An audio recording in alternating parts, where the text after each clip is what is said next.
태식 씨, 그 편지 정말 40년 전에 쓰신 거예요? 선영 씨, 미안해요.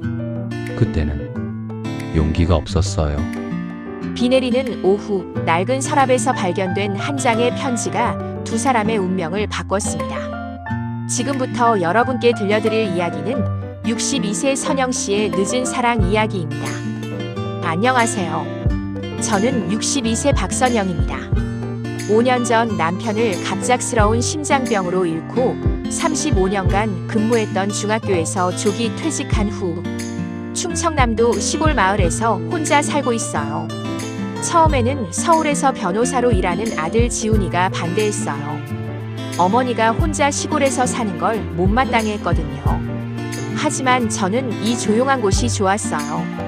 매일 작은 텃밭에 나가 상추와 토마토를 돌보고 오후에는 마을 도서관에서 책을 읽는 평온한 일상이었죠.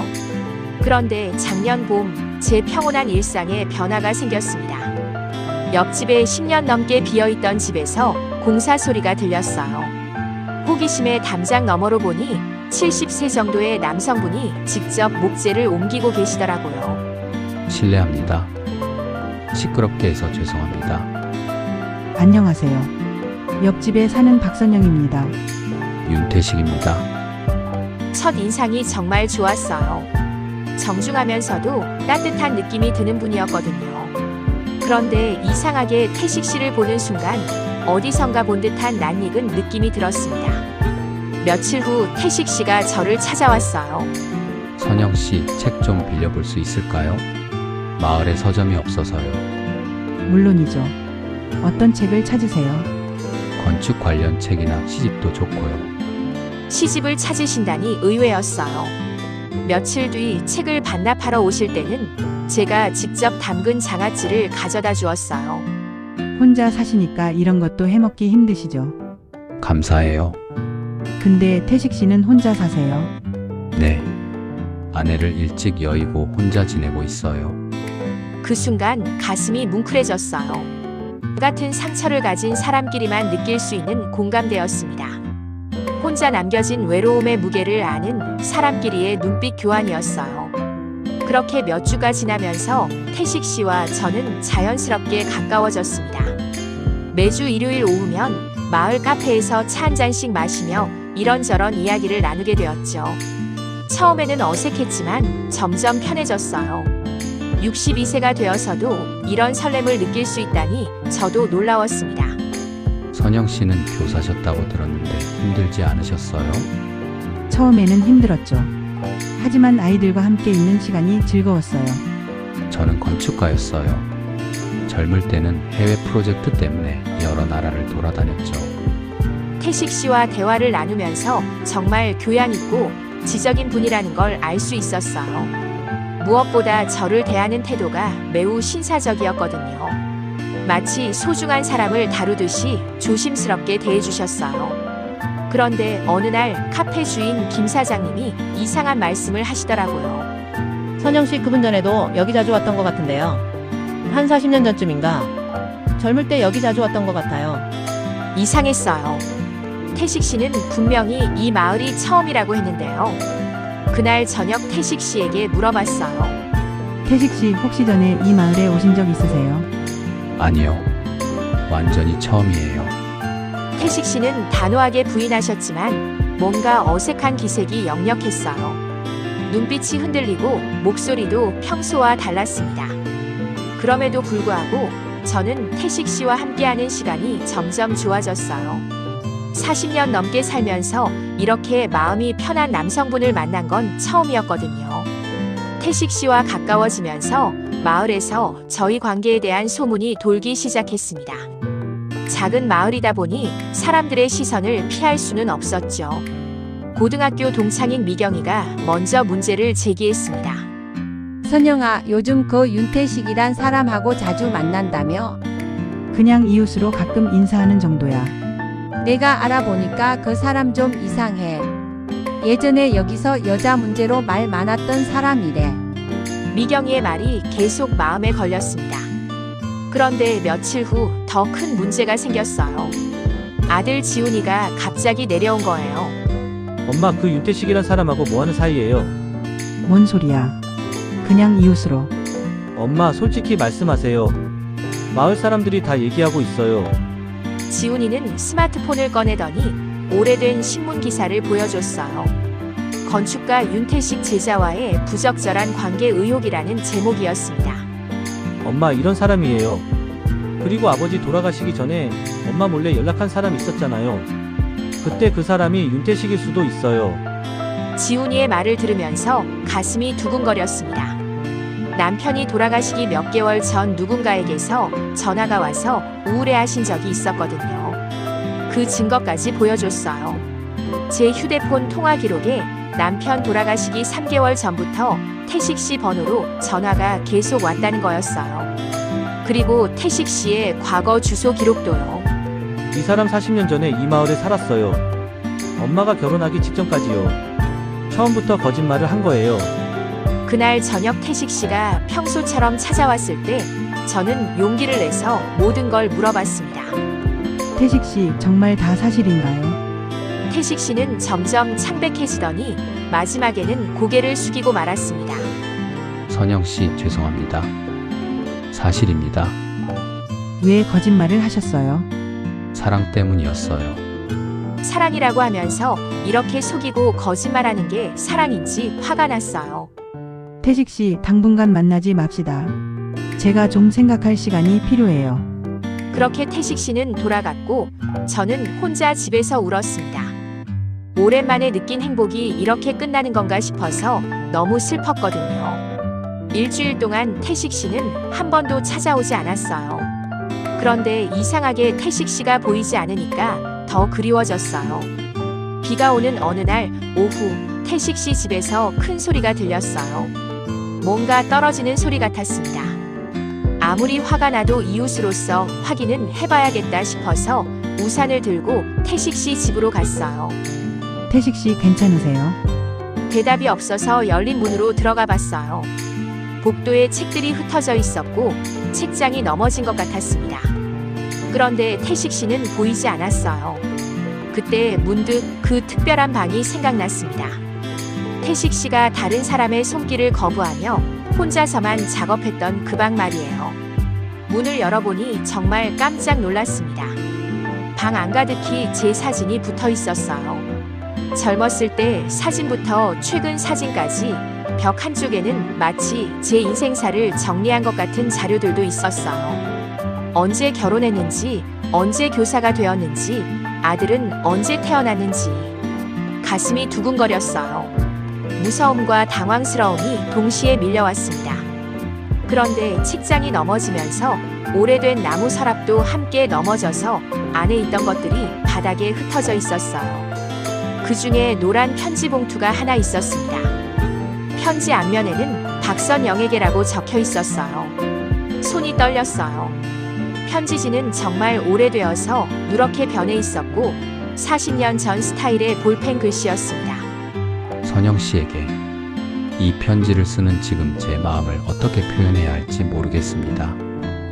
선영 씨를 처음 본 것은 마을 도서관에서였습니다.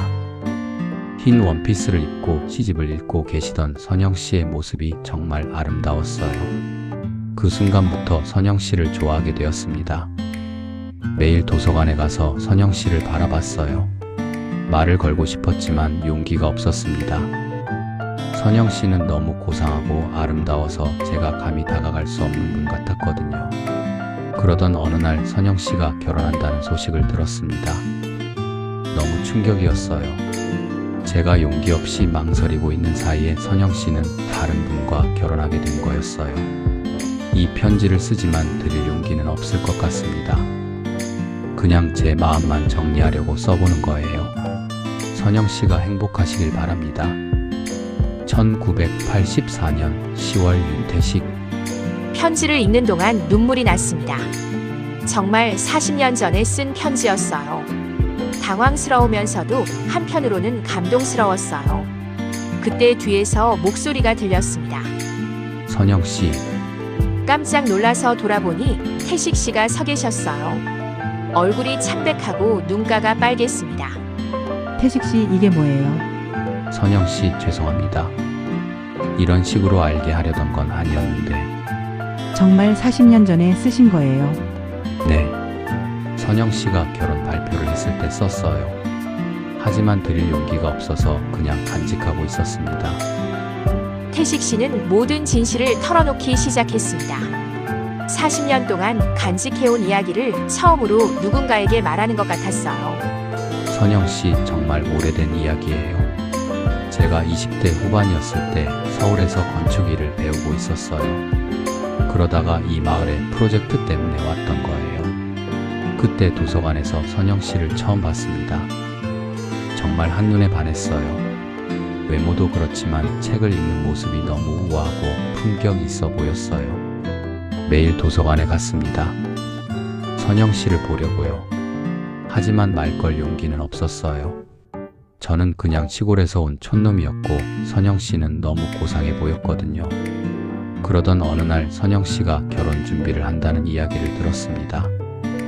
그때 정말 절망스러웠어요. 그래서 편지를 썼어요. 제 마음을 정리하려고요. 하지만 드릴 수는 없었어요. 프로젝트가 끝나고 서울로 돌아간 후에도 계속 선영 씨 생각을 했어요. 결혼하시고 교사가 되시고 아들을 낳으시고 멀리서나마 선영 씨의 소식을 듣곤 했습니다. 제가 결혼한 것도 선영 씨를 잊으려는 마음이 컸어요. 그래도 아내와 행복하게 살려고 노력했습니다. 그런데 아내가 돌아가시면서 다시 선영 씨 생각이 났어요. 선영 씨 남편분이 돌아가셨다는 소식을 듣고 정말 고민을 많이 했어요. 이제 와서 나타나는 게 맞을까? 하지만 선영 씨가 혼자 계실 생각을 하니까 가만히 있을 수 없었어요. 그래서 이 집을 샀습니다. 예전에 선영 씨 부모님이 살던 집이에요. 선영 씨도 어릴 때 여기서 살았고요. 선영 씨 남편분에게 전화한 것도 사실이에요. 돌아가시기 전에 제가 선영 씨 근처에 있다는 걸 말씀드렸어요. 혹시 무슨 일이 생기면 제가 도와드리겠다고요.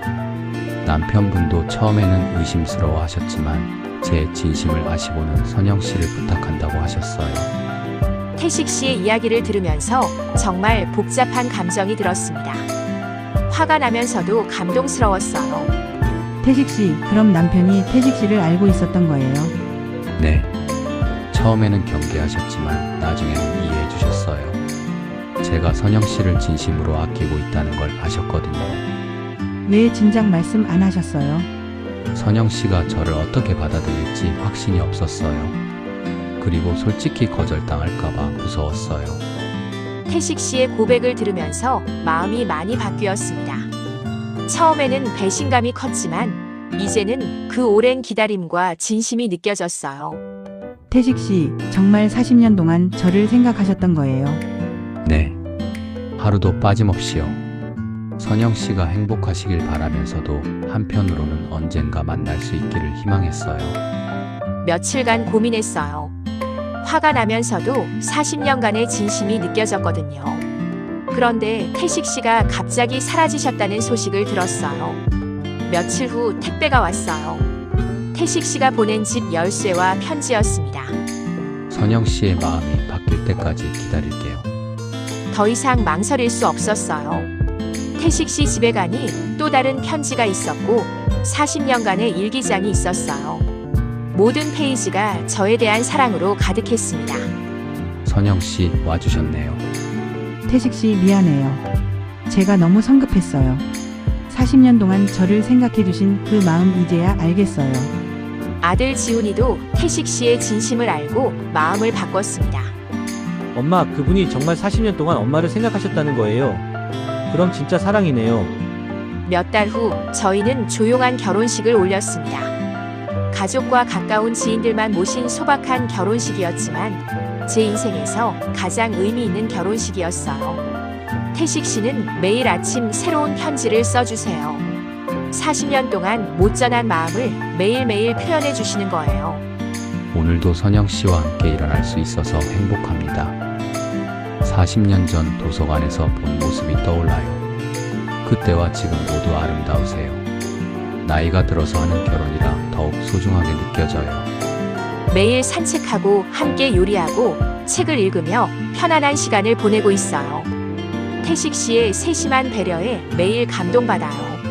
40년 동안 저를 관찰해서인지 제 취향을 너무 잘 아세요. 정말 사랑받고 있다는 느낌이 들어요. 마을 사람들도 저희를 보고 감동받는다고 해요. 정말 드라마 같은 사랑이네요. 나이 들어서도 저렇게 사랑할 수 있다니 부럽네요. 이제 저는 정말 행복합니다. 늦은 나이에 찾은 사랑이지만 그래서 더욱 소중하고 감사해요. 여러분도 나이가 들었다고 해서 사랑을 포기하지 마세요. 진정한 사랑은 언제든지 찾아올 수 있어요. 오래 기다린 사랑이 더 깊고 진실할 수도 있답니다. 태식 씨가 어제 써준 편지로 마무리하겠습니다. 선영 씨와 함께한 시간들이 제 인생의 가장 소중한 보물입니다. 40년을 기다린 보람이 있었어요.